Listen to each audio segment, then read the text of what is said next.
আসলে দুঃখিত, লাইনটা একটু কেটে গিয়েছিল। তোমরা ফিফথ সেমিস্টারে যারা আছো, আশা করছি তোমরা সবাই সাথে আছো। লাইনটা একটু সমস্যা হয়েছিল। তো আমরা আজকে প্রথম অধ্যায় থেকে শুরু করব বলছিলাম। তোমরা যারা বই সাথে আছে, প্রথম অধ্যায় খুলে দেখতে পারো। প্রথম অধ্যায় আমাদের আছে অ্যাকাউন্টিং থিওরি অ্যান্ড প্র্যাকটিসের। প্রথম অধ্যায়টার নামই হলো হিসাব রক্ষণ এবং হিসাব বিজ্ঞানের ধারণা। তোমরা আশা করছি সবাই আমার সাথে আছো এখন। ট্যুরিজম ব্যতীত সকল ফিফথ সেমিস্টার যারা accounting theory and practice class আছে তোমরা অবশ্যই ক্লাসের সাথে থাকবে। তো শুরুতে বলছিলাম যে আমাদের 150 মার্কের পরীক্ষা। সেই 150 মার্কের পরীক্ষার মধ্যে 90 মার্ক হাতে আছে, আর 60 মার্ক হলো তোমাদের বোর্ড পরীক্ষা। এর জন্যই মূলত এই 60 মার্কের জন্য তোমাদের বই পড়তে হবে। সো আমরা আজকে প্রথম অধ্যায় থেকে ইনশাল্লাহ শুরু করতে যাচ্ছি। প্রথম অধ্যায়ে তোমাদের আগেই বলেছিলাম যে আমাদের এই হিসাব বিজ্ঞান বইতে কিন্তু রচনামূলক প্রশ্ন পড়ার কোনো দরকার নেই। রচনামূলক প্রশ্ন বইতে আছে দেখবে, কিন্তু রচনামূলক প্রশ্ন আমাদের ওইরকম পড়ার দরকার নেই। এখানে আছে অতি সংক্ষিপ্ত এবং সংক্ষিপ্ত প্রশ্ন, যেগুলো সেইগুলো আমরা বই থেকে পড়ে নেব। আর রচনামূলক প্রশ্নের পরিবর্তে আমাদের থাকবে অঙ্ক, সেটা বলছিলাম। যেহেতু আমাদের অঙ্ক কিন্তু প্রথম বলছিলাম 4টা অধ্যায় আমাদের কোনো অঙ্ক নাই, পঞ্চম অধ্যায় থেকে অঙ্ক শুরু। আর সেজন্য শুরুতেই আমরা অঙ্কে যাব না, কারণ প্রথম অধ্যায় বা প্রথম 4টা অধ্যায় থিওরি আছে, সে সম্পর্কে কিছু আলোচনা করা দরকার। অর্থাৎ প্রাথমিক একটা ধারণা তোমাদের থাকা দরকার। তো সেজন্য আমরা প্রথম অধ্যায় থেকে কিছু শুরু করব থিওরি। তো প্রত্যেকটা অধ্যায় কিন্তু আমাদের অতি সংক্ষিপ্ত প্রশ্ন আছে, যেগুলো আমাদের থিওরির 30 মার্কের জন্য পড়তে হবে, বাকি 30 মার্ক হলো অঙ্ক। এখন এই থিওরির মধ্যে বলছি অতি সংক্ষিপ্ত এবং সংক্ষিপ্ত। অতি সংক্ষিপ্ত প্রশ্ন, প্রত্যেকটা প্রশ্নের মার্ক থাকবে 1 মার্ক করে, 10টায় 10 মার্ক। আর অতি সংক্ষিপ্ত, এরপর আছে সংক্ষিপ্ত প্রশ্ন। সংক্ষিপ্ত প্রশ্ন 10টা থাকবে, সেখানে তোমাদের প্রত্যেকটা 2 মার্ক করে। সব বুঝতেই পারছো তোমাদের যে এখানে যে অতি সংক্ষিপ্ত এবং সংক্ষিপ্ত প্রশ্ন, এগুলোর কিন্তু আমরা ওই রচনামূলক প্রশ্নের মতো তো ডিটেলস আকারে পড়ব না, বা ক্লাসেও ওই রকমের সময় আমরা প্রত্যেকটা প্রশ্ন এরকম সময় দেব না, কারণ আমাদের সময় তো এমনিতেই অনলাইন ক্লাসে সময় কম। তারপরে আমাদের বিশদভাবে আলোচনা করার সময় নেই, বা আলোচনা করার দরকারও এরকম হবে না। তো আমরা অতি সংক্ষিপ্ত এবং সংক্ষিপ্ত প্রশ্ন এগুলো সংক্ষেপেই আলোচনা করব। তোমরা তাহলে আমরা পড়াশোনার দিকেই চলে যাচ্ছি। আমরা প্রথম অধ্যায়ে অতি সংক্ষিপ্ত এবং সংক্ষিপ্ত প্রশ্ন মিলিয়ে আমি তোমাদের জন্য একটা প্রথম অধ্যায়ে কি কি প্রশ্ন পড়তে হবে সেই সম্পর্কে একটা কয়েকটা প্রশ্ন তৈরি করেছি, যেগুলো তোমরা স্ক্রিনে দেখতে পাবে। আমি তোমাদেরকে দেখাচ্ছি আসলে যে আমাদের প্রথম অধ্যায়ে কি কি প্রশ্ন পড়তে হবে। তো প্রথম অধ্যায়ে আমাদের যে প্রশ্নগুলো পড়তে হবে সেই প্রশ্নগুলো তোমাদেরকে আমি দেখাচ্ছি। আমি আজকে এই প্রশ্নগুলো নিয়ে আলোচনা করব। আশা করি এই প্রশ্নগুলো সম্পর্কে যদি তোমরা মোটামুটি জানো, তাহলে প্রথম অধ্যায়ে মোটামুটি একটা ধারণা তোমরা পেয়ে যাবে। আশা করছি তোমরা প্রথম অধ্যায়ে যে প্রশ্নগুলো এগুলো তোমরা আসলে দেখতে পাচ্ছ। তো এই প্রশ্নগুলোই মোটামুটি তোমরা পড়বে। এখানে 1 নম্বর প্রশ্নটা দেখতে পাচ্ছ তোমরা, যে হিসাব রক্ষণ কি। হিসাব রক্ষণ কি, অথবা লিখছি যে হিসাব রক্ষণ কাকে বলে বা সংজ্ঞা দাও। এখানে একটু বলি, তোমাদের অতি সংক্ষিপ্ত প্রশ্ন বা সংক্ষিপ্ত প্রশ্ন এরকমের আসে যে কোনো একটা বিষয়ে তুমি মনে করো বইতে পড়ছো যে হিসাব রক্ষণ কি, কিন্তু পরীক্ষায় আসছে যে হিসাব রক্ষণ কাকে বলে, অথবা হিসাব রক্ষণের সংজ্ঞা দাও, বা হিসাব রক্ষণ বলতে কি বুঝো। তো এই যে কি, কাকে বলে, সংজ্ঞা দাও, বলতে কি বুঝো, এগুলো কিন্তু আসলে একই কথা। হয়তো এগুলো তোমরা আসলে অনেকেই জানো, আবার 2-1জনের কনফিউশন থাকে, যার জন্য আমাদের ক্লাসে কিন্তু ক্লাস তো যেহেতু সবার জন্য, তাই সব কথাগুলো কিন্তু আমাদের ক্লাসে বলতে হয়। অনেকে আবার বলবে স্যার এগুলো তো আমরা জানি, বলার প্রয়োজন কি। তো তুমি হয়তো জানো, আবার অনেকে দু একজন দেখবে যে জানে না। ক্লাসে আমাদের কিন্তু এই জন্য সব কথাগুলোই মোটামুটি যা ক্লাসে মনে আসে বলতে হয়, কারণ ক্লাস তো সবার জন্য। তো যাই হোক, আমাদের প্রথম প্রশ্ন হলো তাহলে হিসাব রক্ষণ কী। এই হিসাব রক্ষণ কী অথবা হিসাব রক্ষণ কাকে বলে, বা হিসাব রক্ষণের সংজ্ঞা দাও, বা হিসাব রক্ষণ বলতে কী বুঝো। তো এই প্রশ্নটা সম্পর্কে প্রথমে একটা আলোচনা করি। আমরা জানি যে হিসাব রক্ষণ এর ইংরেজি হলো, তোমাদের আমি কিছুটা লিখেও দেখাচ্ছি, যে হিসাব রক্ষণ অর্থ হলো ইংরেজিতে হলো বুক কিপিং। এই যে বুক কিপিং একটা ইংরেজি শব্দ আমরা জানি, এটার বাংলায় হলো হিসাব রক্ষণ। বুক কিপিং বা হিসাব রক্ষণ আমরা সাধারণত জানি বুক অর্থ হলো বই, আর কিপ মানে রাখা। কিপ অর্থ রাখা বা সংরক্ষণ করা,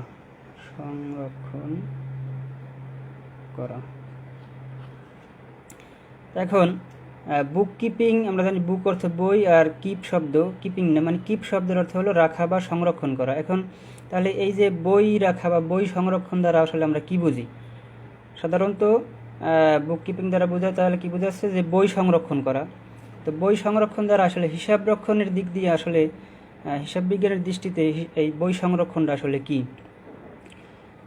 বই সংরক্ষণ এটা আবেদনিক শব্দ, এর ব্যবসায়িক দৃষ্টিকোণ থেকে এই বই সংরক্ষণ করতে আসলে বোঝায় যে বই বলতে এখানে বোঝাচ্ছে ব্যবসায়িক দৃষ্টিকোণ থেকে বই বলতে হিসাবের বই। কারণ আমরা সাধারণত যে বই পড়ি সেটা আমাদের পড়াশোনার বই। তো এই বই হিসাবের দৃষ্টিতে এই বই হচ্ছে একটা ব্যবসায়িক বই। তো ব্যবসায়িক যে বইটা আমাদের আছে, এই বইতে আমরা হিসাব সংরক্ষণ করব। অর্থাৎ কারবারে বা ব্যবসায়ে যে সমস্ত লেনদেন, দৈনন্দিন লেনদেন সংগঠিত হয়, এই লেনদেনগুলো আমাদের সংরক্ষণ করতে হবে। এই দৈনন্দিন লেনদেনগুলো আমরা যে বইতে সংরক্ষণ করব, এই বিষয় সম্পর্কে যে শাস্ত্র আমাদের আমরা আবার এই হিসাব সংরক্ষণটা কিভাবে করব, এই বিষয় সম্পর্কে যে শাস্ত্র আমাদের আলোচনা করে বা শিক্ষা দেয়, এটার নামই হলো আসলে বুক কিপিং বা হিসাব রক্ষণ।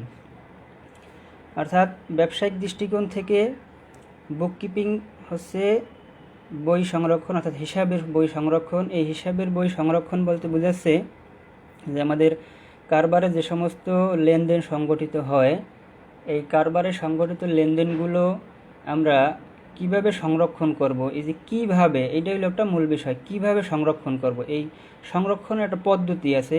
তো যে শাস্ত্র আমাদের এই পদ্ধতিটা সম্পর্কে বিভিন্ন কলাকৌশল শিক্ষা দেয়, এই বিষয়টাই মূলত হচ্ছে বুক কিপিং বা হিসাব রক্ষণ। তাহলে আমরা এই আলোচনার মধ্যে সংক্ষেপে কি বলতে পারি যে আসলে বুক কিপিং বা হিসাব রক্ষণ কি?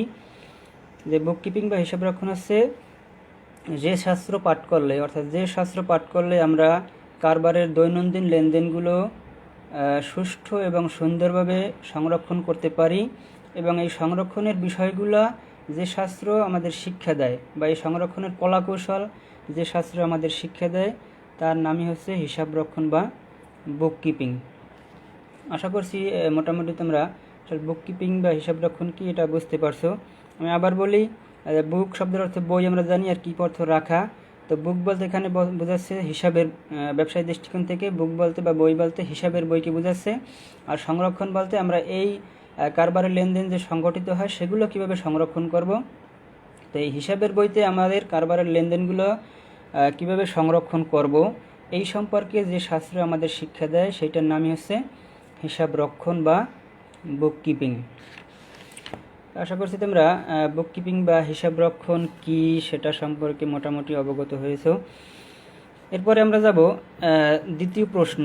এখানে দেখতে পাচ্ছি 2 নম্বর প্রশ্ন লিখছি আমি, হিসাব বিজ্ঞান কি?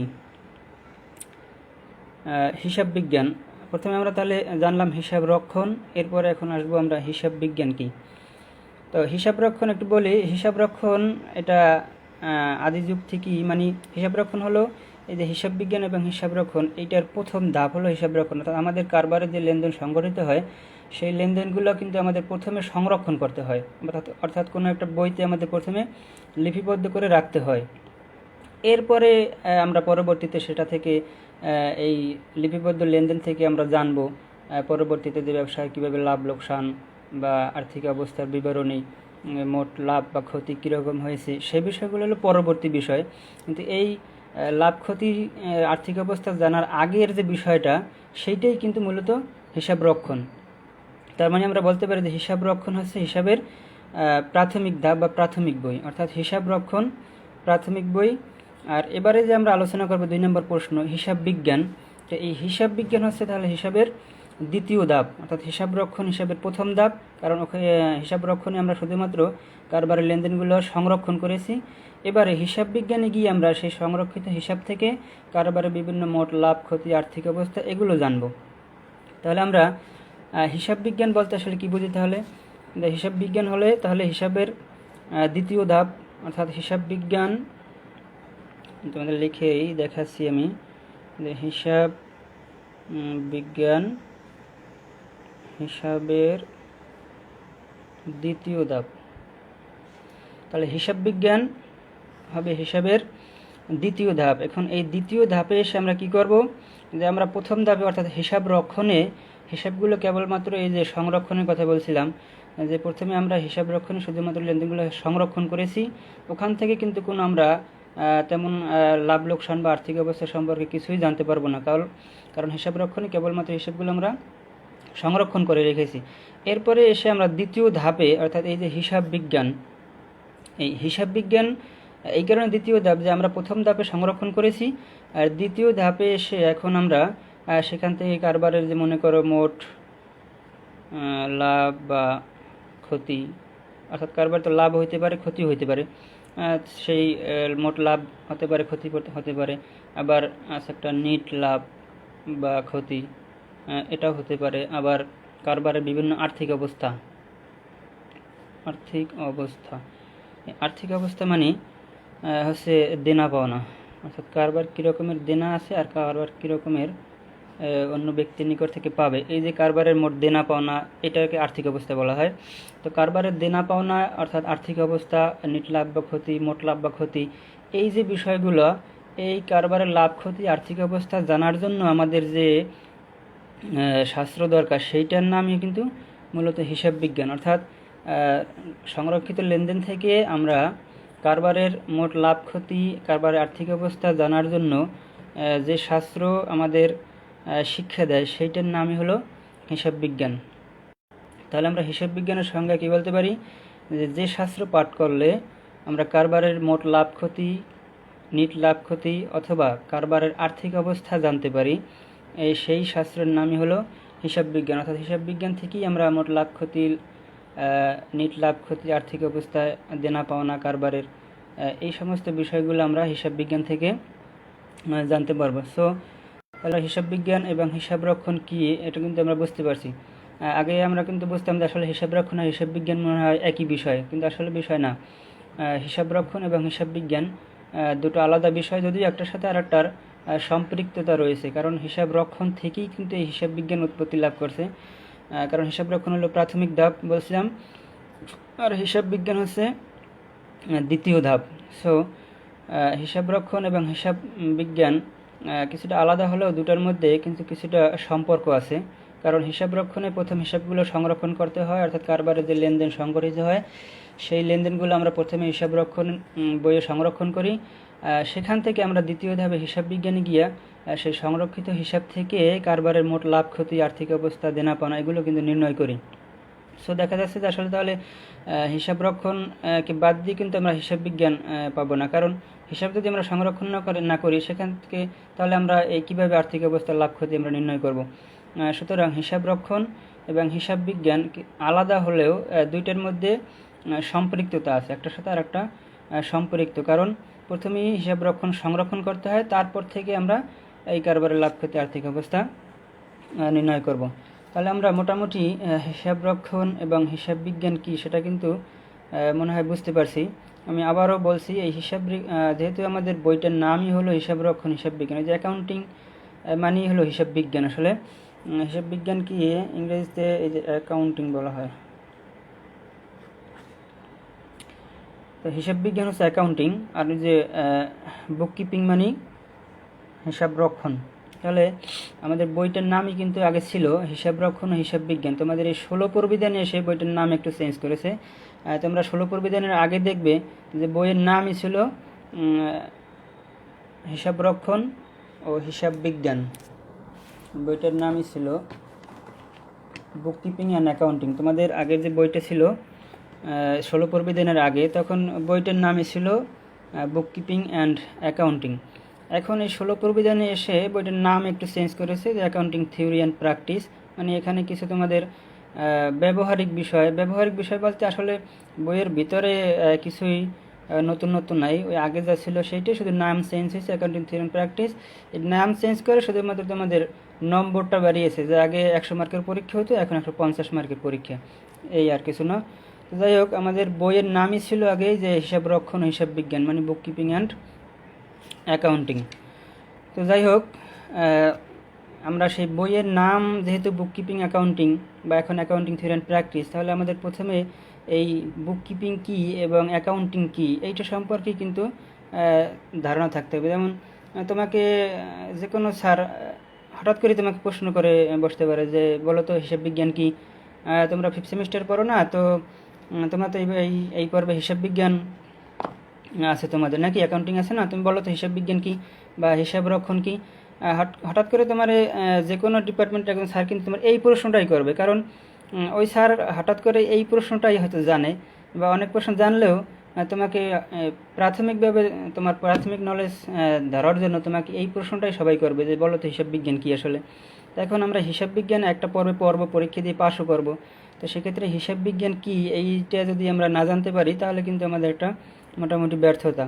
তো সুতরাং আমরা আর একটা বিষয় হলো বলে রাখি, তোমাদের তো আবার একটু এই পরীক্ষায় যে সমস্ত প্রশ্ন আসে এইটা বললে খুব উৎসাহ বোধ করো এবং সেই প্রশ্নটা ভালোভাবে পড়ো। তো সেক্ষেত্রে তোমাদের এই হিসাব রক্ষণ এবং হিসাব বিজ্ঞান কী, এই যে দুইটা প্রশ্ন তোমাদের এইমাত্র পড়ালাম, এই প্রশ্ন দুটো কিন্তু খুবই ইম্পর্টেন্ট। অর্থাৎ বই খুললে তোমরা অধ্যায়ে গিয়ে যখন অনুশীলনী যে দেখবে, তখন দেখবে যে আসলে এই যে হিসাব রক্ষণ কী আর হিসাব বিজ্ঞান কী, এই প্রশ্ন দুটো প্রায় বছরই পরীক্ষায় আসে। সো বুঝতেই পারছো যে আসলে এই প্রশ্ন দুটো তোমার কেন জানা দরকার। তো পরীক্ষায় আসবে সেজন্য তো অবশ্যই তোমার জানা দরকার। আর এই পর্বে যেহেতু এই বইটা পড়তেছো, সুতরাং বইয়ের নাম যা সেই সম্পর্কে তো তোমাদের একটু ধারণা থাকতেই হবে। সুতরাং হিসাব রক্ষণ এবং হিসাব বিজ্ঞান কী, এই প্রশ্ন দুটো তোমরা একেবারেই মুখস্থ করে ফেলবে।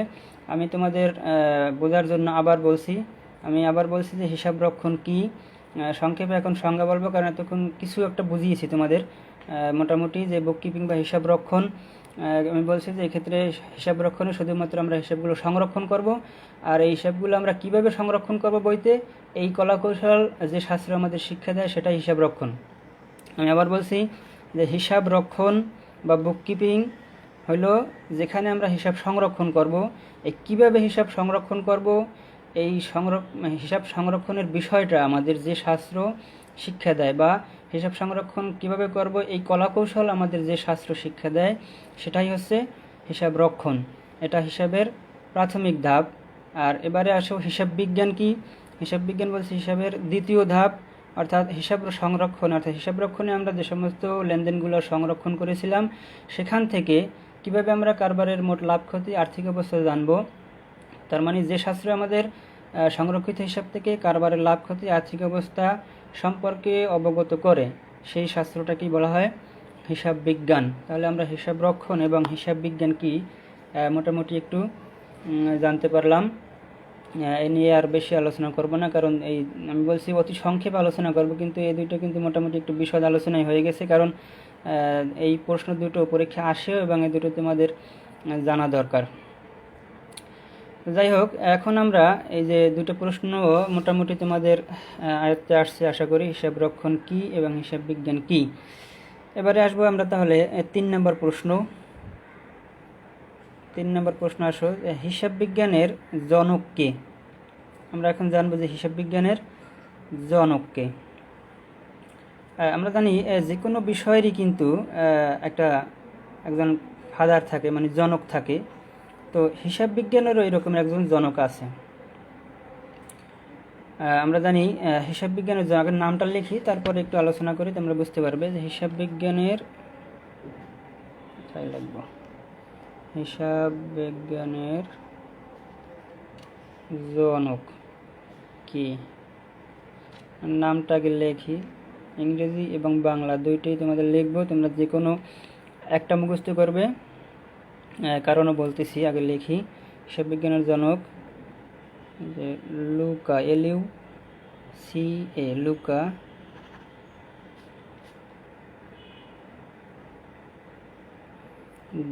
এটা DE, পেসিওলি। এখানে LUCA, Luka, DE, PACIOLI, Pacioli. বাংলায় লিখি আমি লুকা দি পয়জফলায়াকার পেসিওলি। এই যে ইনিল অর্থাৎ লুকা দি পেসিওলি, এই লুকা দি পেসিওলি হচ্ছে হিসাব বিজ্ঞানের জনক। তোমরা এই নামটা আমি বাংলায়ও লিখছি, ইংরেজিতেও লিখছি, বইতেও এরকমের পাবে। তো যে কোনো একটা নাম মুখস্থ করবে, বাংলায় অথবা ইংরেজিতে। পরীক্ষায় এই প্রশ্নটা কিন্তু আসে যে হিসাব বিজ্ঞানের জনককে, অতি সংক্ষিপ্ত প্রশ্ন 1 মার্কের। সো এই বাংলা অথবা ইংরেজি যে কোনো একটা লিখবে। আমি বোঝার সুবিধার্থে দুইটা লিখছি তোমাদের, তোমরা কিন্তু যে কোনো একটা বাংলায় লিখলেও চলবে, ইংরেজিতে লিখলেও চলবে। এখন বিষয় হলো এই যে ছোট্ট একটা নাম লিখে দিলাম আমি, এরপরও দেখা যাবে পরীক্ষার সময় তোমরা এই নামটা লিখতেই ভুল করো। অর্থাৎ এখানে 1 মার্কের প্রশ্ন, এটা যে হিসাব বিজ্ঞানের জনক অতি সংক্ষিপ্ত প্রশ্ন, পরীক্ষা আসলো, নাম জানতে চাইছে তোমার কাছে, কিন্তু তুমি এই নামটাই সঠিকভাবে লিখতে পারলে না। এটা কিন্তু আমাদের পূর্বের অভিজ্ঞতায় বলতেছি, যে এরকমের বহু ক্লাসে বলি।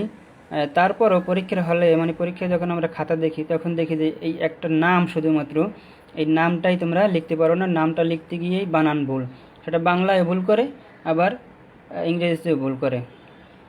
তো আমি কিন্তু এই জন্য বলি যে কোনো একটা, হয় বাংলায় লিখবে অথবা ইংরেজি, দুইটা লেখার কোনো দরকার নাই।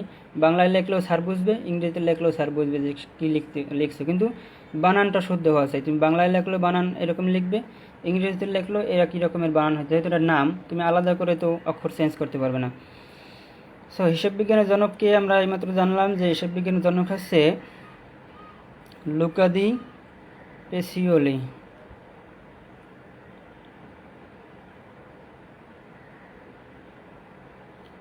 যাই হোক, এই লুকা দি পেসিওলি এই ব্যক্তি হচ্ছে হিসাব বিজ্ঞানের জনক।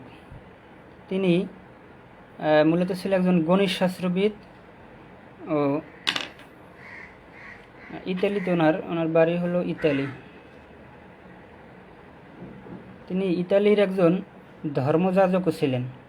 ইতালির একজন ধর্মযাজক ও গণিত শাস্ত্রবিদ ছিলেন। গণিত,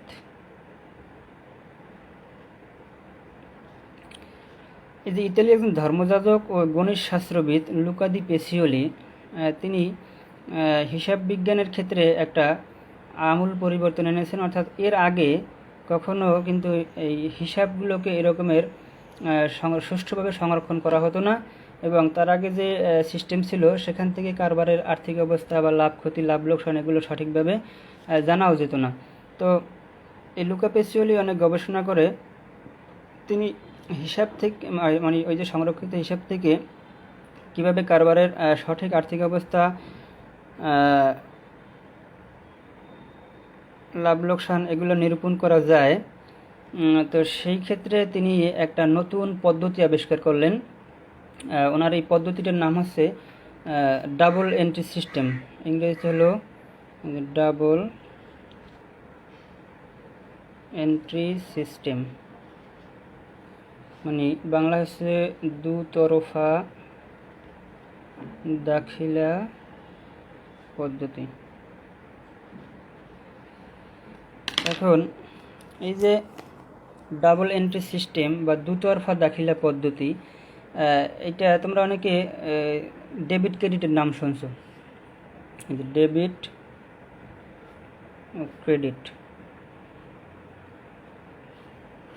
ডেবিট ক্রেডিটের নাম হয়তো তোমরা শুনে থাকবে, বা হয়তো অনেকে নতুন শুনছে এখন। তো যাই হোক, এই যে ডেবিট এবং ক্রেডিট অর্থাৎ প্রত্যেকটা লেনদেনকে, কারবারে যে লেনদেন সংগঠিত হয় সেই প্রত্যেকটা লেনদেনকে দুটি ভাগে ভাগ করে একই পরিমাণ টাকা দিয়া, যেমন ধরো কোনো একটা লেনদেন 500 টাকায় সংগঠিত হয়েছে, সেটা ডেবিট পক্ষেও 500 টাকাই থাকবে আর ক্রেডিট পক্ষেও 500 টাকা থাকবে। এই যে একটা পদ্ধতি তিনি আবিষ্কার করলেন, এই লুকা পেসিওলি, অর্থাৎ ডেবিটে 500 টাকা, ক্রেডিটে 500 টাকা, প্রত্যেকটা লেনদেনের ক্ষেত্রেই। প্রত্যেকটা লেনদেন, যেই লেনদেনটা যত টাকায় সংগঠিত হয়, ওই প্রত্যেকটা লেনদেনের ক্ষেত্রে ডেবিটেও সমপরিমাণ টাকা, ক্রেডিটেও সমপরিমাণ টাকা, এই নিয়ে একটা তিনি পদ্ধতি আবিষ্কার করলেন। যে পদ্ধতিটার নাম হলো এই যে ডাবল এন্ট্রি সিস্টেম বা দুতরফা দাখিলা পদ্ধতি। এই দুতরফা দাখিলা পদ্ধতি, এই সিস্টেমটা আবিষ্কার করার জন্যই এই লুকা দি পেসিওলিকে আবার হিসাব বিজ্ঞানের জনক বলা হয়। তোমাদের অনেকে প্রশ্ন থাকতে পারে কেন, বা বইতেও এই প্রশ্ন আছে যে কেন হিসাব বিজ্ঞানের জনক লুকা পেসিওলিকে বলা হয়। অবশ্যই প্রশ্ন লিখছিও মনে হয় আমি। এই যে দেখো 4 নাম্বার প্রশ্ন, তোমরা দেখতে পাচ্ছ এই যে 4 নাম্বার প্রশ্ন।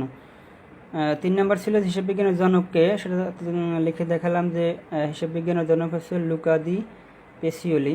পরের প্রশ্ন যে এই যে কেন লুকা পেসিওলিকে হিসাব বিজ্ঞানের জনক বলা হয়, অথবা প্রশ্নটা এরকম আসতে পারে যে হিসাব বিজ্ঞানের জনক কে, কেন তাকে বলা হয়, এরকম প্রশ্ন আসতে পারে। তো যাই হোক, লুকা পেসিওলিকে হিসাব বিজ্ঞানের জনক কেন বলা হয়, তাহলে তোমরা এই একই সাথে যে হিসাব বিজ্ঞানের জনককে সাথে সাথে কেন তাকে হিসাব বিজ্ঞানের জনক বলা হয় সেটাও কিন্তু আমি দেখালাম এইমাত্র, যে আসলে হিসাব বিজ্ঞানের জনক যে লুকা পেসিওলি, কেন উনি এই জনকটা হলেন। কারণ হলো যে উনি, অর্থাৎ এই যে লুকা পেসিওলি সর্বপ্রথম হিসাব বিজ্ঞানের ক্ষেত্রে একটা নতুন পদ্ধতি আবিষ্কার করলেন, যেই পদ্ধতিটা সারা বিশ্বের সকলের নিকট সমানভাবেই সমাদৃত এবং এটা নিয়ে কোনো আলোচনা সমালোচনা কিছুই নাই। এবং এই পদ্ধতির মাধ্যমে হিসাবগুলো, মানে হিসাব পরিচালনা করলে কারবারের যে মোট লাভ ক্ষতি বা আর্থিক অবস্থা জানা যায়, সেটা একেবারেই শুদ্ধ, যেখানে কোনো গরমিল বা ভুল পাওয়া যায় না। তো এই কারণে এই পদ্ধতিটা সারা বিশ্বের সকলের নিকট সমাদৃত হয়েছে, যার কারণেই হিসাব বিজ্ঞানের জনক হিসেবে এই লুকা পেসিওলি সমাদৃত হয়েছেন। সুতরাং কেন আমরা বলবো যে কেন হিসাব বিজ্ঞানের জনক লুকা পেসিওলি, সংক্ষেপে আমরা লিখব যে এই যে দুতরফা দাখিলা পদ্ধতি বা ডাবল এন্ট্রি সিস্টেম ইংরেজিতে, এই দুতরফা দাখিলা পদ্ধতি আবিষ্কারের জন্যই লুকা পেসিওলিকে হিসাব বিজ্ঞানের জনক বলা হয়। আমি আবার বলছি, হিসাব বিজ্ঞানের জনককে লুকা দি পেসিওলি হিসাব বিজ্ঞানের জনক, আর কেন তাকে হিসাব বিজ্ঞানের জনক বলা হয়, দুতরফা দাখিলা পদ্ধতি আবিষ্কারের জন্য। তোমরা শুধু পরীক্ষা এইটুকুই লিখবে। তোমাদের এটা অতি সংক্ষিপ্ত প্রশ্ন এরকমের আসে যে লুকা পেসিওলিকে কেন হিসাব বিজ্ঞানের জনক বলা হয়, তোমরা শুধু এক লাইন উত্তর লিখবে যে দুতরফা দাখিলা পদ্ধতি আবিষ্কারের জন্য, অর্থাৎ দুতরফা দাখিলা পদ্ধতি আবিষ্কারের জন্যই লুকা পেসিওলিকে হিসাব বিজ্ঞানের জনক বলা হয়। তো দুতরফা দাখিলা পদ্ধতি কি, সেইটা আমি তোমাদের লিখে দেখেছি ডেবিট ক্রেডিট, অর্থাৎ প্রত্যেকটা লেনদেনের দুইটা পক্ষ থাকে, একটা ডেবিট এবং একটা ক্রেডিট। এই ডেবিট ক্রেডিট পক্ষের যে বিষয়টা, এটার নামই হলো দুতরফা দাখিলা পদ্ধতি। তো এইটা নিয়ে আমাদের সামনে একটা অধ্যায় আছে, আমাদের একটা পরবর্তী অধ্যায়ের নামই হলো দুতরফা দাখিলা পদ্ধতি। তো সেক্ষেত্রে আমরা সেখান থেকে আরও এই দুতরফা দাখিলা পদ্ধতি সম্পর্কে জানবো, যে আসলে দুতরফা দাখিলা পদ্ধতি কি। আপাতত তোমাদের জানালাম যে দুতরফা মানে ডেবিট ক্রেডিট, মানে প্রত্যেকটা লেনদেনের দুটো পক্ষ থাকে, একটা ডেবিট এবং ক্রেডিট, সেটি হলো দুতরফা দাখিলা পদ্ধতি। তো দুতরফা দাখিলা পদ্ধতি কি, এই প্রশ্ন কিন্তু এই অধ্যায়ে নাই, এটা নিয়ে একটা অধ্যায় আছে, একটা অধ্যায়ের নামই হলো দুতরফা দাখিলা পদ্ধতি। সো আমরা সেখান থেকে জানবো আসলে দুতরফা দাখিলা পদ্ধতি কি। আপাতত এটা এখানে কেন আনলাম, যে ওই যে প্রশ্নটা, যে হিসাব বিজ্ঞানের জনক যে লুকা পেসিওলি, এই লুকা পেসিওলিকে কেন হিসাব বিজ্ঞানের জনক বলা হয়, এই কেনর জন্য আমি এখানে এই দুতরফা দাখিলা পদ্ধতি লিখলাম। কারণ যে লুকা পেসিওলি এই যে পদ্ধতি আবিষ্কার করলেন, অর্থাৎ দুতরফা দাখিলা পদ্ধতি আবিষ্কার করলেন, এই দুতরফা দাখিলা পদ্ধতি আবিষ্কারের জন্য লুকা পেসিওলিকে হিসাব বিজ্ঞানের জনক বলা হয়। আচ্ছা, এবারে আসো তাহলে পরের প্রশ্ন কি আছে আর দেখি। যে হিসাব বিজ্ঞানের জনক কে পাইলাম, যে লুকা পেসিওলি। এবার আসো কেন লুকা পেসিওলি হিসাব বিজ্ঞানের জনক বলা হয়, তাও বলছি যে দুতরফা দাখিলা পদ্ধতি বা ডাবল এন্ট্রি সিস্টেম, এই পদ্ধতি আবিষ্কারের জন্য লুকা পেসিওলিকে হিসাব বিজ্ঞানের জনক বলা হয়। আচ্ছা, এবারে আসো পরের প্রশ্ন 5 নাম্বার। 5 নাম্বার হলো যে হিসাব বিজ্ঞানের উপর রচিত প্রথম গ্রন্থের নাম কি এবং এই গ্রন্থটা কত সালে রচিত হয়েছে। প্রশ্ন হলো হিসাব বিজ্ঞানের উপর রচিত প্রথম গ্রন্থের নাম কি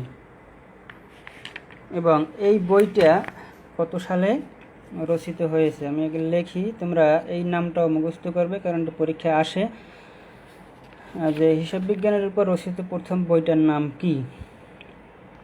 আমি এগুলো লিখতেছি এখানে।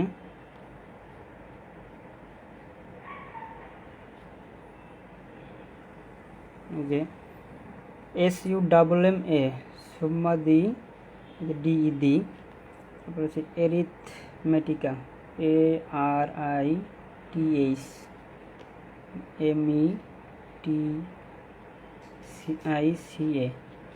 এরিথমেটিকা, সুম্মাদি এরিথমেটিকা। তারপর হচ্ছে জিওমেট্রিয়া GEO METRI জিওমেট্রিয়া RIA। তাহলে সুম্মাদি এরিথমেটিকা জিওমেট্রিয়া, মানে এক লাইনে ধরবেন, আমি পরবর্তী লাইনে লিখলাম। তাহলে প্রো PRO প্রো POR প্রোপর সনেট TIO প্রোপরশন।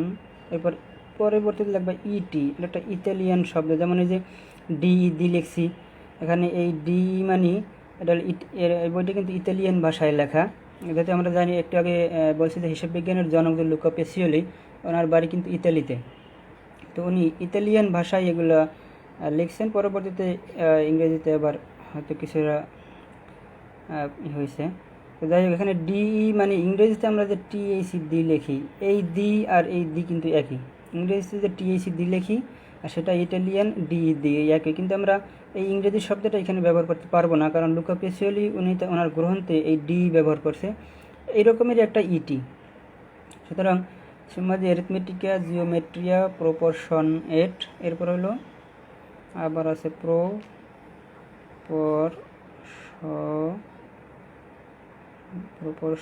TIO না লিটা। এ হলো একটা বইয়ের নাম। তোমরা অনেকেই এখন হাসাহাসি করতেছে মনে হয় নিজে নিজে, যে বাবা রে বাবা, এইরকমের একটা বইয়ের নাম হয় নাকি এত বড়। আমরা বইয়ের নাম জানি ছোট ছোট একটু একটু বই আমরা পড়ি, কিন্তু এ আবার কেমন বইয়ের নাম নাকি। তো যাই হোক, যেহেতু এই যে লুকা পেসিওলি উনি এই বইয়ের নাম এত বড় দিয়েছেন, সো এ নিয়ে আর আমাদের হাসাহাসি করার কোনো দরকার নেই। আমরা এখন এই বইয়ের নামটা মুখস্থ করব, কারণ এই বইয়ের নামটা প্রায় বছরই পরীক্ষায় আসে, যে হিসাব বিজ্ঞানের উপর রচিত প্রথম গ্রন্থের নাম কি। শুধু এই নামটাই তোমার কাছে চাওয়া হবে, যে হিসাব বিজ্ঞানের উপর রচিত বইটার নাম কি, নামটা মুখস্থ করবে। এক্ষেত্রেও বলে রাখি, তোমাদের ওই যে বানানগুলোর বিষয়ে একটু খেয়াল রাখবে। বানান ভুল হলে কিন্তু আর মার্ক দেওয়া সম্ভব হবে না, কারণ একটা বইয়ের নামটা একটু বড়। তো সমস্যা কোথায়, একটা আমার মনে হয় যে 5 মিনিট পড়লে বা তুমি 2-3 বার পড়ার পরে, মুখস্থ হওয়ার পরে 2-1 বার লেখার পরেই তো মনে হয় বানান ভুলের বিষয়টা চলে যায়। কিন্তু তোমরা তো এই কষ্ট করতে চাও না, সমস্যা হলো ওই জায়গায়। আবার অনেকেই পরীক্ষার সময় এদিক সেদিক তাকাও, এই যে অনেকে এই চিন্তা করো যে পরীক্ষায় পাশে তো বন্ধু আছেই, দেখে লিখবো অনেক, এই সমস্ত উদ্ভট চিন্তাভাবনা, এগুলো পরীক্ষা মানে মাথা থেকে ঝেড়ে ফেলো।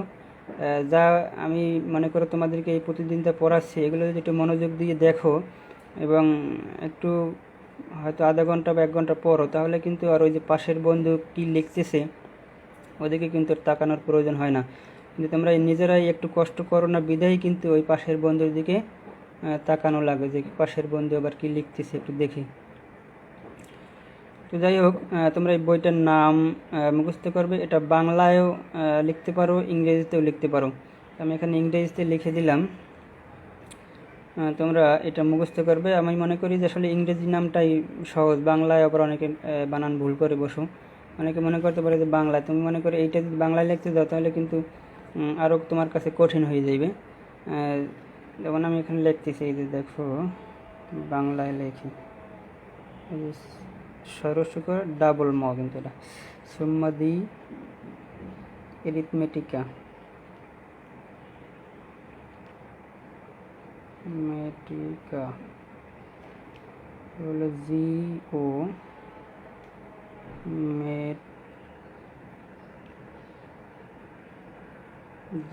জিওমেট্রিয়া টয়রফালা, এটা সুম্মা দি অ্যারিথমেটিকা জিওমেট্রিয়া, তারপর হলো প্রপরশনেট,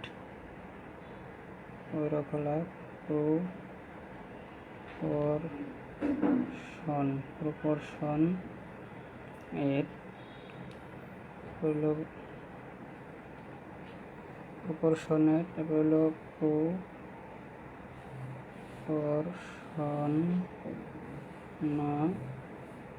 প্রপরশনালিটা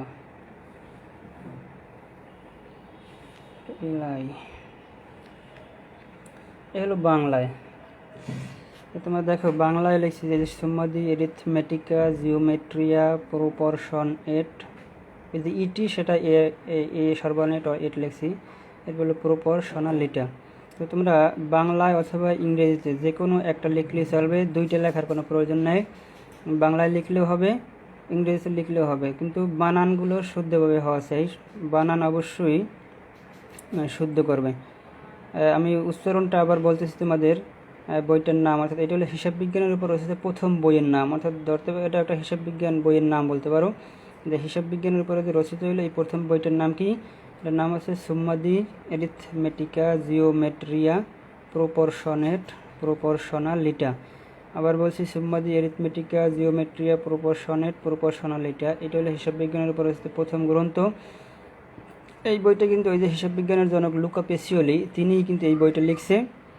এই বইটি তিনি সর্বপ্রথম ওই যে দুতরফা দাখিলা পদ্ধতির কথা উল্লেখ করেন, যার কারণে এই বইটা সারা পৃথিবীতে সমাদৃত হয়েছে। তো তোমরা এই বইটার নাম মুখস্থ করবে, পরীক্ষা কিন্তু এটা আসে যে হিসাব বিজ্ঞানের উপর রচিত প্রথম গ্রন্থের নাম কি বা প্রথম বইয়ের নাম কি। তো প্রথম বইয়ের নাম আমরা জানলাম যে সুম্মা দি অ্যারিথমেটিকা জিওমেট্রিয়া প্রপরশনালিটা। এর সাথে আছে যে বইটা কত সালে রচিত হয়েছিল, আসলে কত সালে, সালটা হলো 1494। অনেকে 1994 পরীক্ষা খাতায় লিখে ফেলো, মনে করো যে কিছুদিন আগেই মনে হয়েছে, আসলে কিছুদিন আগে হয় নাই। এই বইটা 1494 সালে রচিত হয়েছে। তোমরা খেয়াল করবে যে এটা রিসেন্টলি এই বইটা হয় না, অনেক আগে হয়েছে, তাহলেই তোমরা আর 1900 লিখবে না, অনেকেই 1900 লেখো পরীক্ষার সময় দেখছি। তো একটু খেয়াল করবে যে আসলে বইটা অনেক আগে রচিত হয়েছে। তো আগের কথাটা যদি মনে থাকে তোমাদের, তাহলে আর ওই 1900 কথা মনে থাকবে না, তোমরা মনে করবে যে বইটা অনেক আগে রচিত হয়েছে। তো সেক্ষেত্রে মনে থাকবে যে 1900 কথাটা আর মনে আসবে না তোমাদের। তাহলে আমরা জানলাম যে এই বইটা অর্থাৎ সুম্মা দি অ্যারিথমেটিকা জিওমেট্রিয়া প্রপরশনালিটা, এই বইটা 1494 সালে প্রথম রচিত হয়। আর বইটা রচনা করেন কে? ওই যে হিসাব বিজ্ঞানের জনক লুকা দি পেসিওলি।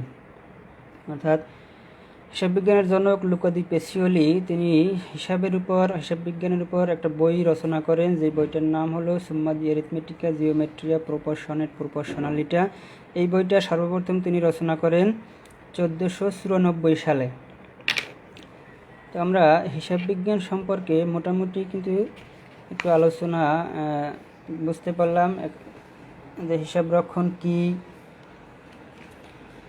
হিসাব বিজ্ঞান কি, এরপরে হিসাব বিজ্ঞানের জনককে, তারপরে কেন লুকা পেসিওলিকে হিসাব বিজ্ঞানের জনক বলা হয়, আর হিসাব বিজ্ঞানের উপর রচিত প্রথম গ্রন্থটি বা প্রথম বইয়ের নাম কি, আর এই বইটা কত সালে রচিত হয়েছিল।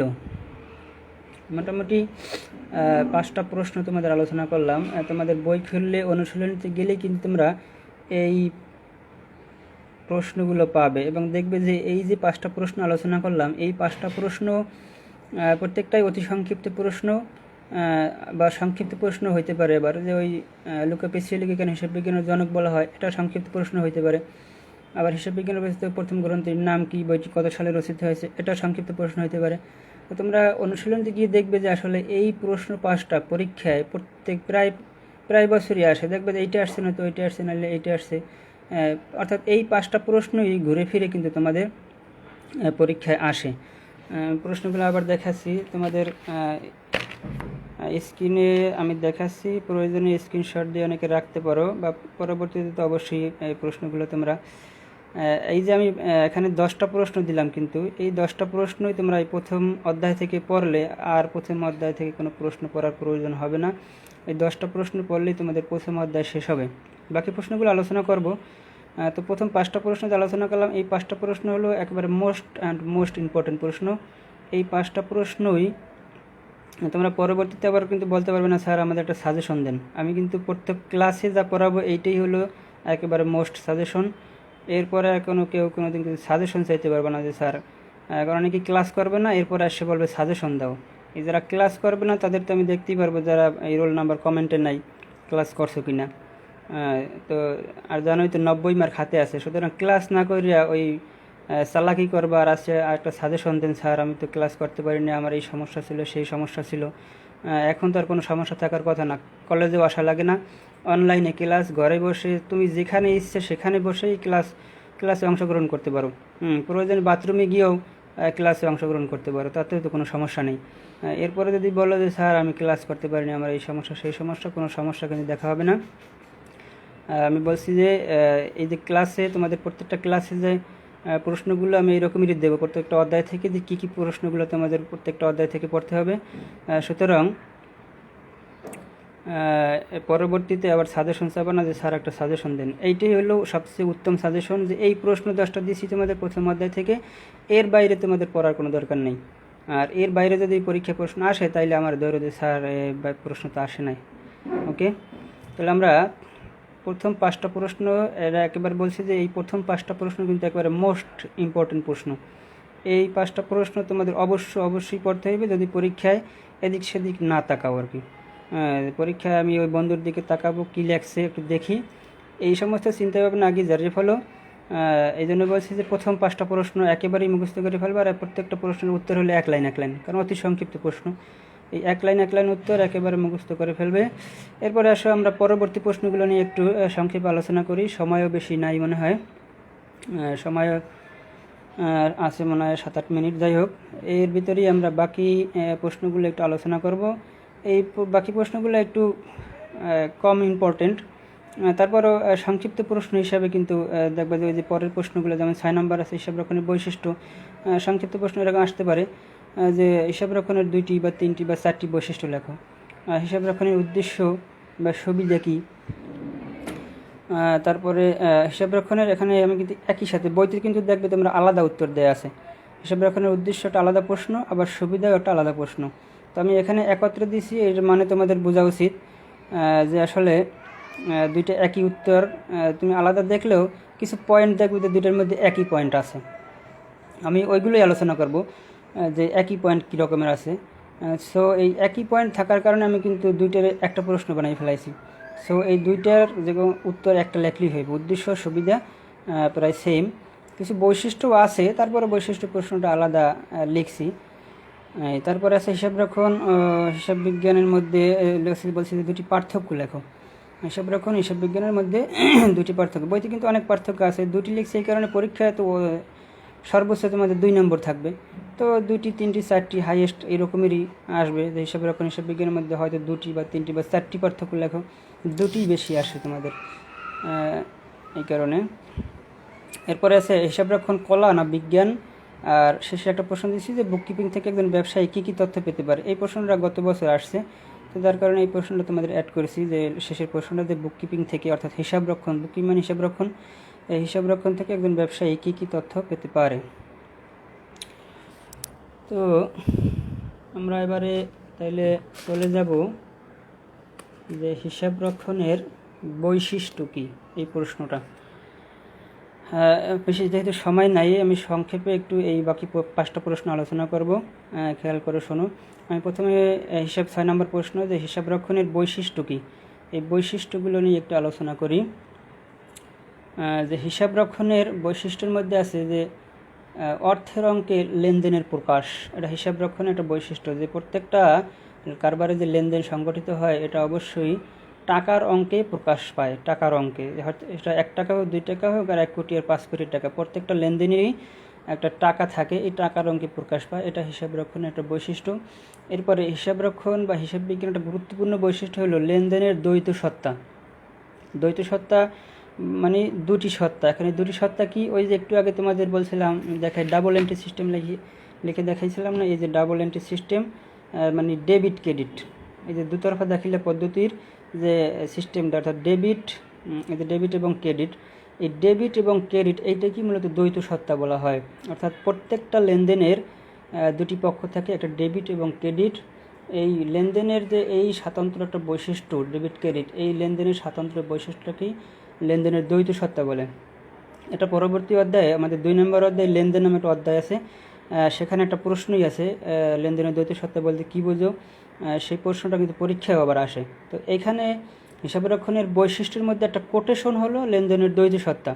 আবার পরবর্তী অধ্যায়ে গিয়ে আমরা দেখবো যে এই যে একটা প্রশ্নই আসে একেবারে পরীক্ষায়, এবং এই পরীক্ষাও আসে সেই প্রশ্নটা যে লেনদেনের দ্বৈত সত্তা কী।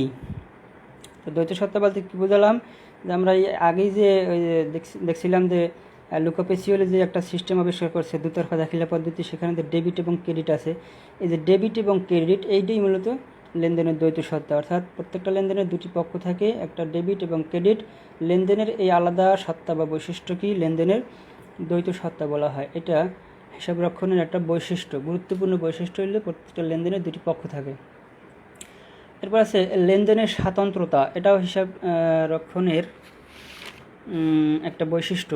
যে হিসাব রক্ষণের বৈশিষ্ট্য কি, লেনদেনের স্বাতন্ত্রতা। স্বাতন্ত্র মানে আলাদা বৈশিষ্ট্য মণ্ডিত, মানে প্রত্যেকটা লেনদেনের সাথে, মানে একটা লেনদেনের সাথে আর একটা লেনদেনের কোনো সম্পর্ক নাই। ধরো যেমন পণ্য ক্রয়, বাজার থেকে আমি পণ্য ক্রয় করলাম, এটা একটা লেনদেন। পণ্য ক্রয় টাকার পরিমাণ যে কোনো হতে পারে, টাকার পরিমাণের সাথে কোনো বিষয় না, বিষয় হলো যে লেনদেনটা কি আসলে। যেমন পণ্য ক্রয় বলছি, এটা একটা লেনদেন। আবার পণ্য বিক্রয়, এটা একটা লেনদেন। এখন দেখো পণ্য ক্রয় এবং বিক্রয় এটা কিন্তু একটার সাথে আর একটা কোনো সম্পর্ক নাই, দুইটাই কিন্তু ভিন্ন বিষয়। ক্রয় একটা বিষয়, বিক্রয় একটা বিষয়, তার মানে দুইটা বিপরীত একেবারে। ক্রয় আর বিক্রয় হলো বিপরীত। তো সব যে আবার বিপরীত হবে এরকম না। অর্থাৎ হিসাব বিজ্ঞানের বৈশিষ্ট্য হচ্ছে যে প্রত্যেকটা লেনদেন সে স্বতন্ত্র, অর্থাৎ একটা থেকে আলাদা, আর একটা থেকে আরেকটা আলাদা, একটার সাথে আরেকটা কোনো সম্পর্ক নেই। যেমন ক্রয় আলাদা একটা লেনদেন, বিক্রয় আলাদা একটা লেনদেন। আবার আমার কারবারের জন্য একটা প্রচার করবো, সেজন্য একটা বিজ্ঞাপন দিলাম, যে কারবারের বিজ্ঞাপন, তো বিজ্ঞাপন এটা আলাদা একটা লেনদেন। এরকমের মনে করো পণ্য পরিবহন করব, আবার এক জায়গা থেকে আরেক জায়গায় নিয়ে যাব, এই পণ্য পরিবহন এটা এক ধরনের একটা লেনদেন। আবার মনে করো কারবারের জন্য আমি ব্যাংকে একটা হিসাব খুলবো, যে কোনো একটা ব্যাংকে হিসাব খুলতে পারি, এটাও একটা লেনদেন। আবার কারবারের জন্য আসবাবপত্র ক্রয় করতে পারি, বা যন্ত্রপাতি ক্রয় করতে পারি।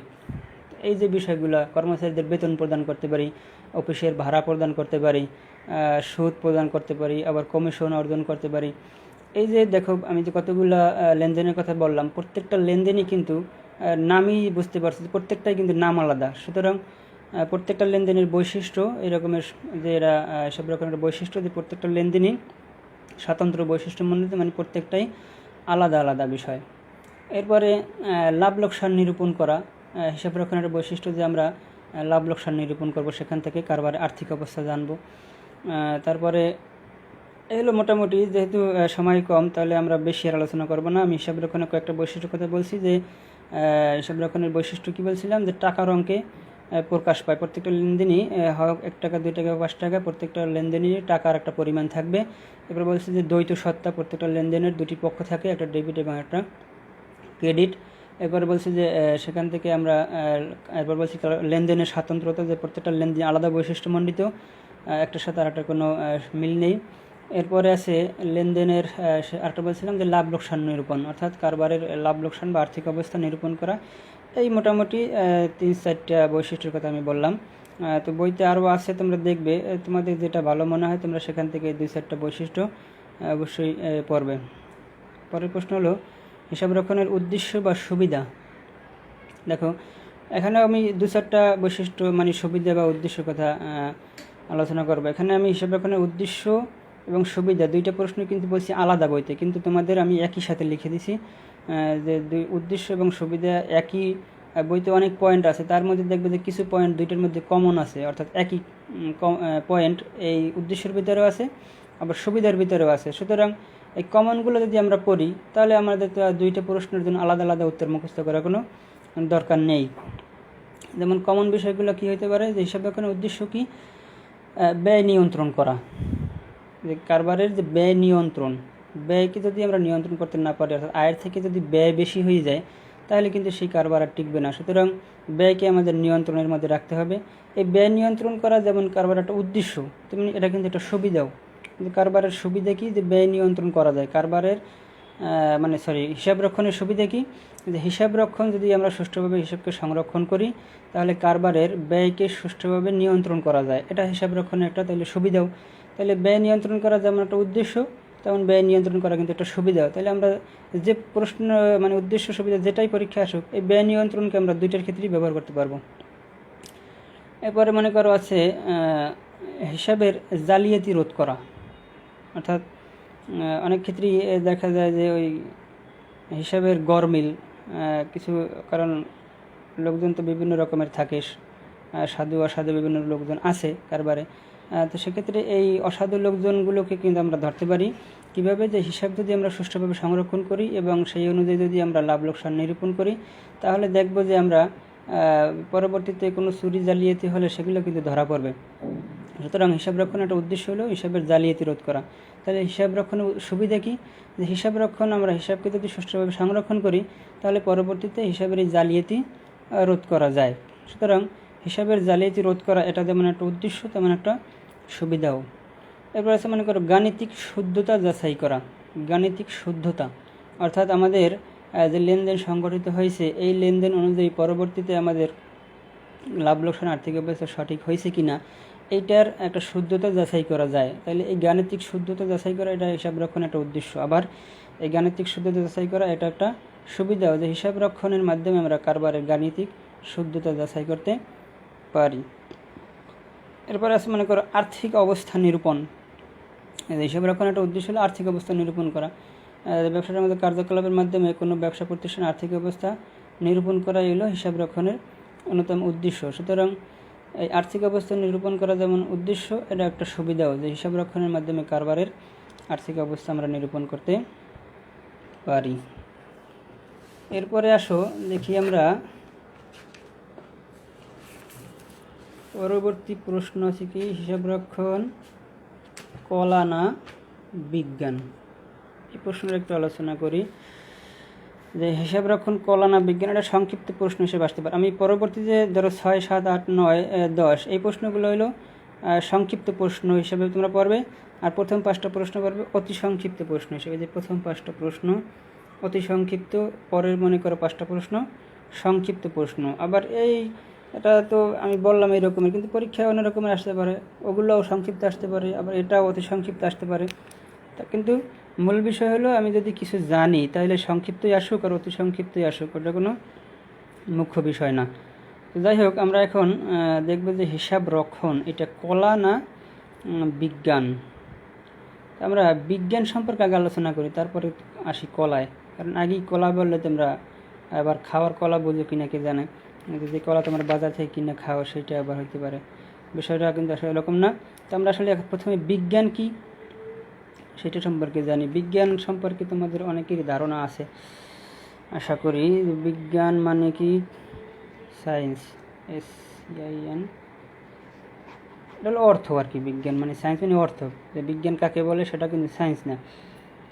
সায়েন্স মানে হলে আমরা বিজ্ঞান জানি, কিন্তু আসলে বিজ্ঞান কি? বিজ্ঞান শব্দের একটা বিশেষ অর্থ আছে, বিশেষ জ্ঞান আর কি। বিজ্ঞান অর্থ এটা কিন্তু সংজ্ঞা না, কোনো বিশেষ জ্ঞান। বিজ্ঞান শব্দের একটা অর্থ হলো কি, বিশেষ জ্ঞান। এখন এই বিশেষ জ্ঞানটা কি, আসলে বিশেষ জ্ঞান কি সেটা আমাদের আগে জানা দরকার। যে বিজ্ঞান হলো পরীক্ষা নিরীক্ষা ও পর্যবেক্ষণের মাধ্যমে লব্ধ সুশৃঙ্খল এবং সুসংবদ্ধ জ্ঞান, আর এই জ্ঞান অর্জনের প্রক্রিয়া হলো মূলত বিজ্ঞান। তো সাধারণ অর্থে বলা হয় যে বিজ্ঞান মানে বিশেষ জ্ঞান। অর্থাৎ এখানে বিজ্ঞান হলো প্রথমে পরীক্ষা নিরীক্ষার পর্যায়ে থাকে, এরপর এই পরীক্ষা নিরীক্ষা মানে হলো গবেষণা। এই গবেষণার পরবর্তীতে সেখান থেকে একটা ফলাফল নিরূপণ করা হয় এবং সেটা বাস্তবসম্মত একটা ফলাফল। তো এই যে পরীক্ষা নিরীক্ষা গবেষণার মাধ্যমে পরবর্তীতে বাস্তবসম্মত একটা ফলাফল নির্ণয় করা হয়, এর নামই কিন্তু মূলত বিজ্ঞান। তো এখন পরীক্ষা নিরীক্ষা গবেষণা আবার বাস্তবে ফলাফল নিরূপণ, এর সাথে আসলে হিসাব রক্ষণ বা হিসাব বিজ্ঞানের সম্পর্ক কি? অবশ্যই হিসাব রক্ষণের সম্পর্ক আছে। যেমন আমরা হিসাব রক্ষণের কথা বলছিলাম, ওই যে বুক কিপিং বা হিসাব রক্ষণ, এই যে হিসাব রক্ষণ, এখানে কিন্তু আমরা প্রথমে হিসাব সংরক্ষণ করছিলাম। আর এই যে হিসাব বিজ্ঞানে কী করছি আমরা, আর্থিক অবস্থা নির্ণয় করছি, লাভ ক্ষতি আর্থিক অবস্থা নিরূপণ করছি, তাই না? তাইলে দেখা গেল এই যে হিসাব সংরক্ষণ আমরা করেছিলাম, সেখান থেকে যে আমরা আর্থিক অবস্থা নিরূপণ করলাম, এটা কি এমনিতেই হয়ে গেল? এই যে সংরক্ষণ করছি আর আর্থিক অবস্থা নিরূপণ করছি, এটা কি এমনিতেই হয়েছে, না এখানে আমাদের কোনো গবেষণা বা বিভিন্ন কার্যাবলী সম্পাদন করতে হয়েছে? অবশ্যই এখানে কিছু গবেষণা এবং কার্যাবলী সম্পাদন করতে হয়েছে। তোমরা দেখো কীভাবে, যে প্রথমে আমাদের কারবারদের লেনদেন সংগঠিত হয়েছিল, সেগুলো আমরা প্রথমে এই যে হিসাব রক্ষণে সংরক্ষণ করছি, অর্থাৎ এইটাও একটা বই, আমরা জানি হিসাব রক্ষণ একটা বই, হিসাব বিজ্ঞানও একটা বই। তো আমরা এটা বলছি প্রাথমিক ধাপ, এটা হলো হিসাব বিজ্ঞান দ্বিতীয় ধাপ। তো প্রাথমিক ধাপে হিসাব সংরক্ষণ করছিলাম আমরা, আর দ্বিতীয় ধাপে হিসাব বিজ্ঞান থেকে আর্থিক অবস্থা পাইছি। তো সংরক্ষণ থেকে আর্থিক অবস্থা পাওয়া, এই দুইটার মধ্যে তো তাহলে অবশ্যই মধ্যে অনেক কাজ আছে। এই কাজটাই হলো গবেষণা করা, অর্থাৎ গবেষণা কী রকমের, যে আমরা যে হিসাব সংরক্ষণ করছি, সেখান থেকে এই সংরক্ষিত হিসাব থেকে আমরা প্রত্যেকটা হিসাবকে নিয়ে, প্রত্যেকটা লেনদেনকে নিয়ে আমরা প্রথমে কারবারের জন্য একটা, তোমরা যে পরবর্তীতে দেখবে তোমাদের 20 মার্কের একটা অঙ্ক আছে চূড়ান্ত হিসাব, ওই অঙ্কটাই হলো মূলত এই তিনটে পার্ট। এই যে আমি লিখছি এখানে মোট লাভ, মোট নেট লাভ আর আর্থিক অবস্থা, এখানে তিনটা হিসাব আছে। একটা হলো ক্রয় বিক্রয় হিসাব, লাভ লোকসান হিসাব, আর একটা হলো বৈষয়িক বিবৃতি বা উদ্বৃত্তপত্র। তো এই তিনটা হিসাব করার পরেই কিন্তু আমাদের এই আর্থিক অবস্থা জানা যায় বা লাভ ক্ষতি জানা যায়।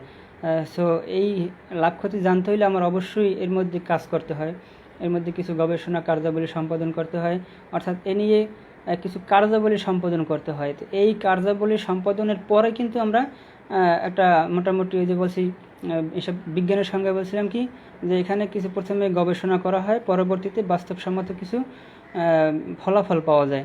তো এখানে দেখো হিসাব রক্ষণের ক্ষেত্রে কিন্তু এই রকমের বিষয়, যে প্রথমে আমরা হিসাব সংরক্ষণ করছি, সেখান থেকে আমরা গবেষণা করছি, গবেষণার পরে কিন্তু আমরা এই যে তিনটে ফলাফল পাইছি, যে মোট লাভ, নেট লাভ, আর্থিক অবস্থা।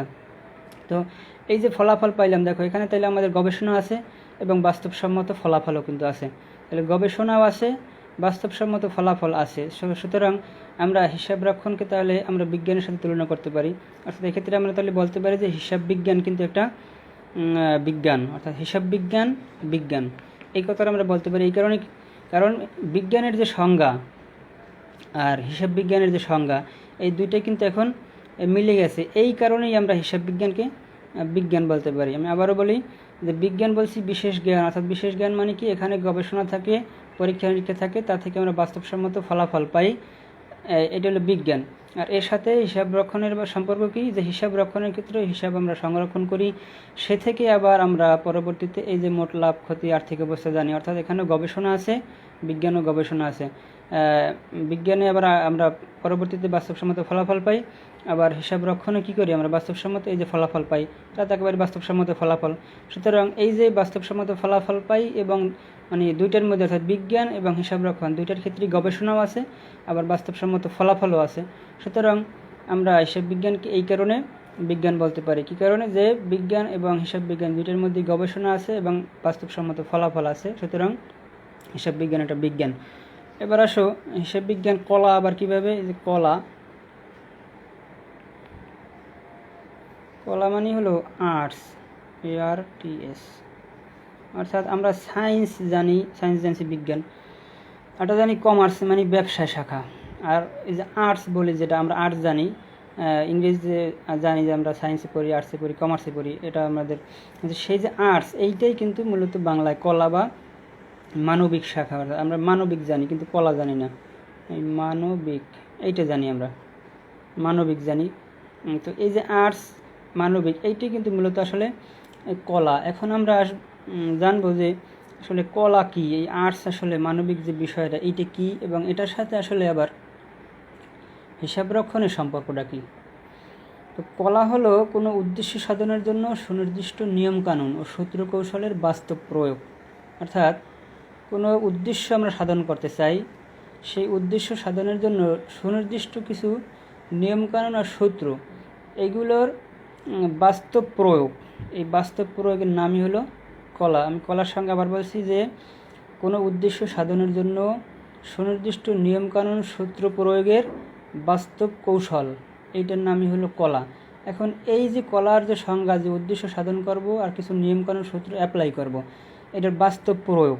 এখন আমরা দেখব তাহলে এই কলার সংজ্ঞার সাথে ওই যে বুক কিপিং বা হিসাব রক্ষণের সংজ্ঞার কোনো মিল আছে কিনা।